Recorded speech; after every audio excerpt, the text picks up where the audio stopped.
नमस्कार दोस्तों, मैं चरणजीत अरोड़ा आज आपको योग की कुछ सूक्ष्म क्रियाओं के बारे में जानकारी देने जा रहा हूं। योग की सूक्ष्म क्रियाएं जो कि बहुत महत्वपूर्ण भाग हैं। योग को प्रारंभ करने से पहले, योगासनों को प्रारंभ करने से पहले मुझे सबसे पहले सूक्ष्म अभ्यास अवश्य करने चाहिए, क्योंकि सूक्ष्म अभ्यासों के करने से मेरा शिथिल पड़ा हुआ जो शरीर है वो कोमल हो जाता है और उसके पश्चात मेरे आसन सही तरह से बनने लगते हैं और साथ ही साथ मेरा पद्मासन वो भी अच्छे से लगने लगता है। और इसके अतिरिक्त मेरे कुछ वो साधक साधिकाएं, भाई बहन, जो विभिन्न आसनों को करने में थोड़ी सी कठिनाई महसूस करते हैं, उनके लिए सूक्ष्म अभ्यास ही पर्याप्त होते हैं। तो आइए और अधिक समय ना नष्ट करते हुए सूक्ष्म अभ्यासों का अभ्यास करना सीखते हैं। आइए देखते हैं क्या है ये सूक्ष्म अभ्यास।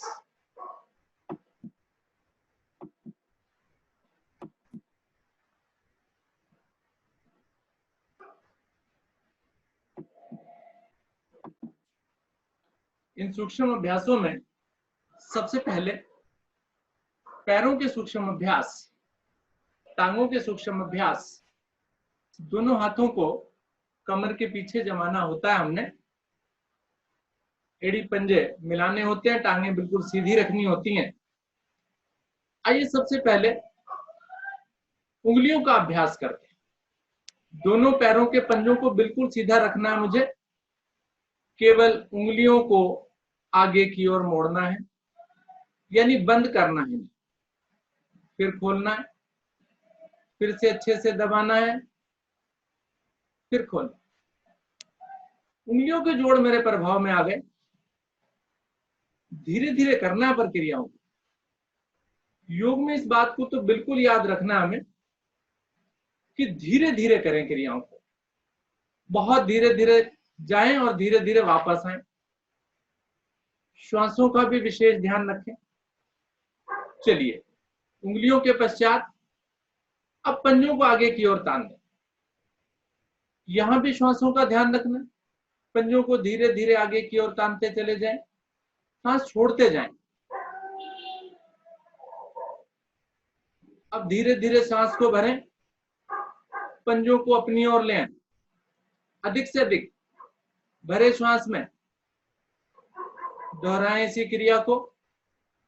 पंजे आगे और पंजे पीछे। क्रिया समझ में आ जाए तो नेत्रों को बंद कर लें। देखिए अपनी एड़ियों पर प्रभाव, पिंडलियों पर प्रभाव, घुटनों पर प्रभाव। धीरे धीरे, यहां भी धीरे धीरे करना है। श्वास भरकर अपनी ओर और श्वास छोड़कर आगे की ओर। ठीक। आइए अब टखनों को प्रभावित करते हैं, एड़ियों को प्रभावित करते हैं। पंजों को दाहिनी ओर ले जाए, बिल्कुल खींचे और दाहिनी ओर खींचे, पहले आगे की ओर, फिर सीधे हाथ की तरफ राइट साइड में मोड़ दें पंजों को। बाकी शरीर पर कोई दबाव नहीं, हाथ पीछे रखे हुए, बिल्कुल टिकाने के लिए रखे हुए मैंने। दूसरी तरफ ले जाए इन्हें, आराम से मोड़े अच्छे से। Very good. अब इन पंजों को गोलाकार, पहले आगे ताने, फिर सीधे हाथ की तरफ राइट साइड ले जाएं, पीछे लाएं, गोलाकार घुमाना प्रारंभ करें। यहां भी खींचकर आगे खींचे तो श्वास भरें, पीछे लाएं तो छोड़ें। गोलाकार, अपोजिट डायरेक्शन से भी गोलाकार करें। ठीक। धीरे धीरे, बार बार वही कहा जा रहा है कि धीरे धीरे करनी है मुझे क्रिया को। वापस आ जाए। दोनों हाथ घुटनों पर ले आए। अब घुटनों को प्रभावित करते हैं। दाहिने घुटने के नीचे पकड़ बनाए दोनों हाथों से ज्यादा उठा लें इसे और फिर मोड़ दें। धीरे धीरे एड़ी को सरकाते हुए ले जाएं अपने शरीर की तरफ, अंदर की तरफ, और फिर उठाते हुए सीधा कर दें इसे।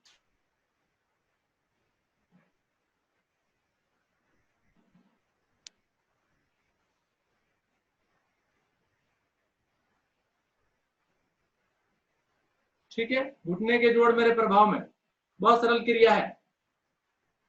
दूसरे घुटने से भी इसी तरह से करना है। घुटने के नीचे पकड़ बनाएं, उठाएं और फिर चलाएं, धीरे धीरे चलाएं, दूसरा पंजा तना रहे। घुटने के जोड़ों को प्रभाव में लेने के लिए बहुत सरल क्रिया, सभी कर सकते हैं, छोटा हो, बड़ा हो, बूढ़ा हो, सभी कर सकते हैं, मुश्किल नहीं। चलिए, अब कूल्हे वाला जोड़ यहां पर, इसके प्रभाव में लाने के लिए दाहिनी टांग को घुटने से मोड़ें, बाईं एड़ी पर रखें, बाएं घुटने पर रखें उसकी एड़ी को, दोनों हाथों से पकड़ बनाएं दाहिने घुटने पर, दूसरा पंजा तान लें, सांस भरें, ऊपर ले जाएं, पेट में दबाने की कोशिश करें, पेट पर दबाव महसूस करें, फिर सांस छोड़ें, नीचे लाएं, आसन पर लगा दें इसे। शरीर नहीं झुकाना, नीचे नहीं जाना है, बिल्कुल सीधा रहना है। और हाथ की स्थिति बार बार नहीं बदले हम, अंगूठे ऊपर, उंगलियां नीचे, सांस भरें ऊपर, श्वास छोड़ें नीचे। देखे कहां कहां प्रभाव आ रहा है। ये कूल्हे वाला जोड़ मेरा, साइड वाला बहुत प्रभाव में आ रहा है, खिंचाव आ रहा है इस पर। धीरे धीरे ऊपर नीचे इस प्रकार से करना। थोड़ा जल्दी जल्दी करना चाहें तो जल्दी जल्दी कर सकते हैं। नीचे लगाने की कोशिश करें, और इसमें घबराए नहीं कि नीचे नहीं लग रहा है, आज नहीं लगेगा, कल लगेगा, एक साल बाद लगेगा, लगेगा जरूरी।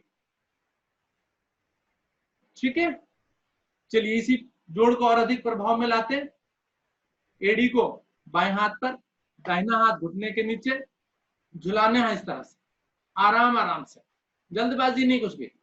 दूसरा पैर का पंजा बिल्कुल स्थिर, कांस्टेंट।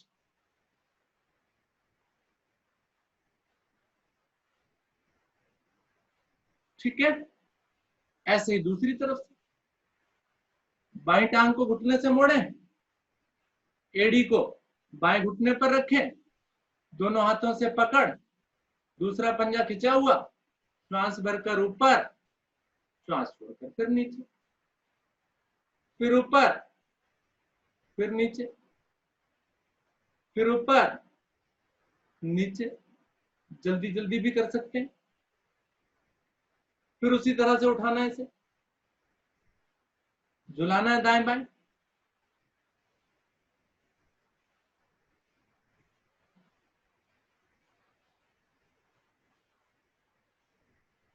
दूसरा पैर मेरा स्थिर, तना हुआ।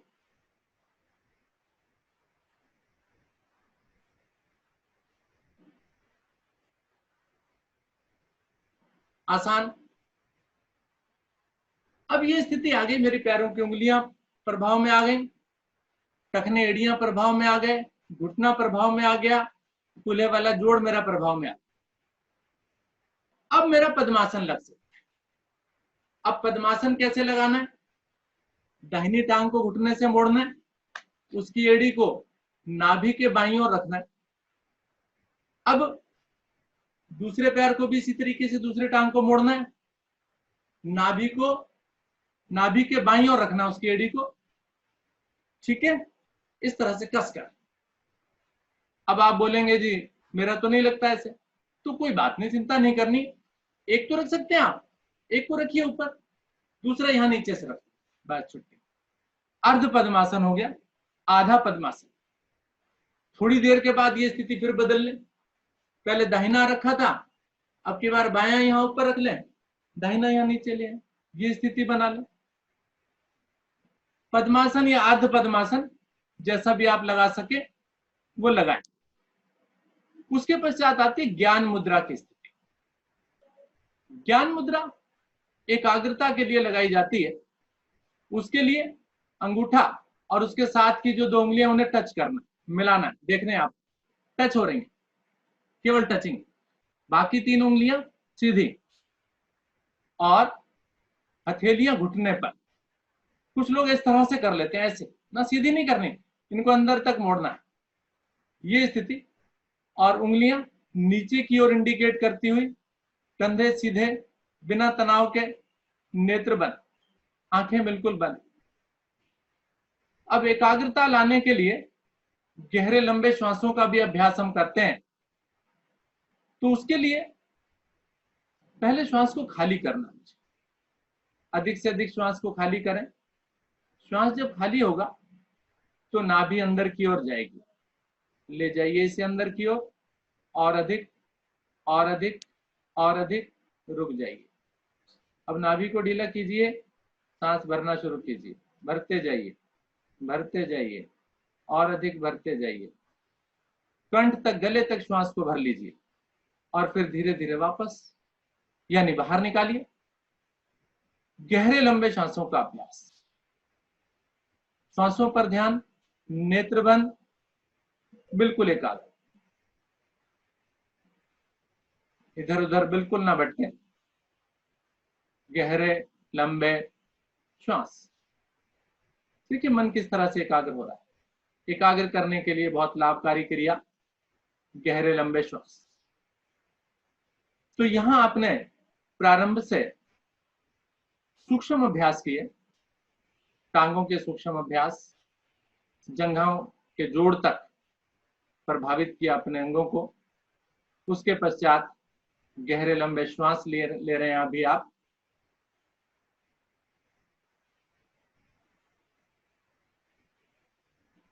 अब ओम ध्वनि का अभ्यास करेंगे 3 बार। बार बार मुझे गहरा लंबा श्वास भरना है और 3 बार ओम ध्वनि करनी है। फिर गायत्री मंत्र भरिए 3 बार गहरा लंबा,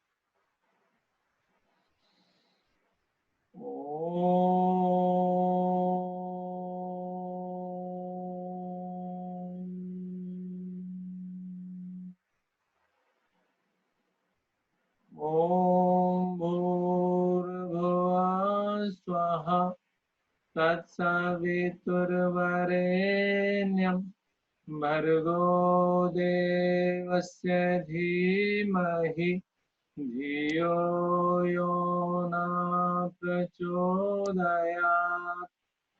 इसका सुंदर भावार्थ। हे प्राण पवित्रता और आनंद के देने वाले प्रभु, आप सर्वज्ञ एवं सकल जगत के उत्पादक हैं।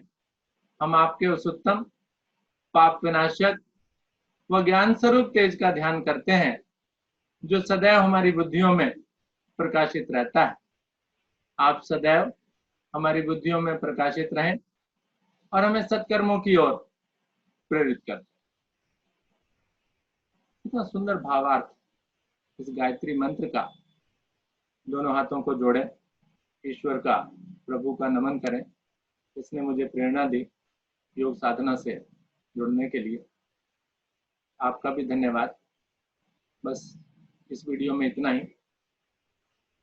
सूक्ष्म अभ्यासों के बारे में यहाँ जानकारी दी हमने आपको। आगे नया वीडियो और शेयर करेंगे खड़े होकर करने वाले आसनों के लिए। तो इस वीडियो में इतना ही। आपका बहुत बहुत धन्यवाद, शुक्रिया।